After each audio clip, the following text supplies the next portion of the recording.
बताएं दादीजान, क्या चाहती हैं आप? मुझसे आजाद पर गोली चलवाकर किसी और पर इल्जाम क्यों लगवाया? आप तो इंतकाम लेना चाहती थी, है ना? तो फिर मुझे रोक क्यों रही हैं?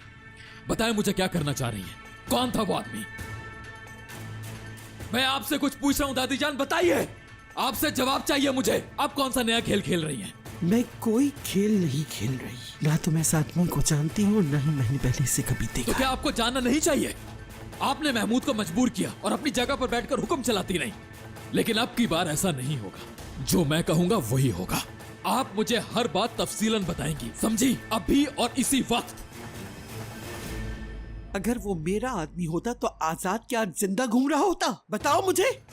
आजाद ने झूठ क्यों बोला जबकि वो जानता था कि गोली तुमने चलाई है? यही तो मैं समझ नहीं पा रहा हूँ दादीजान। मैं कब से आपसे यही तो कह रहा हूँ कि मैं हर चीज जानना और समझना चाहता हूँ। ये मत कहिएगा कि आप कुछ नहीं जानती। आप सब जानती हैं। ये सारा जाल आपका बिछाया हुआ है। आपको बताना पड़ेगा। इसका जवाब शादुल खानदान देगा, मैं नहीं। अगर इसके पीछे शादोलो खानदान में से किसी का हाथ हुआ या फिर इस खेल में आप मुलविस हुई, ये मैं पता तो करके ही रहूंगा। याद रखिएगा। मीरान, मीरान क्या हुआ है? दादी हम लोगों को यहाँ से क्यों भेज रही हैं? उन्होंने क्या करना है? मीरान, अल्लाह के वास्ते कुछ तो बताओ। मीरान,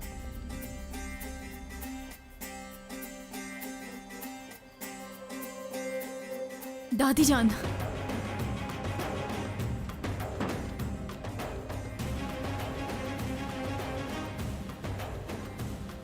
तो इसका मतलब है तुम आखिरकार वापस लौट ही आई मेरे पोते, मगर किस हैसियत से?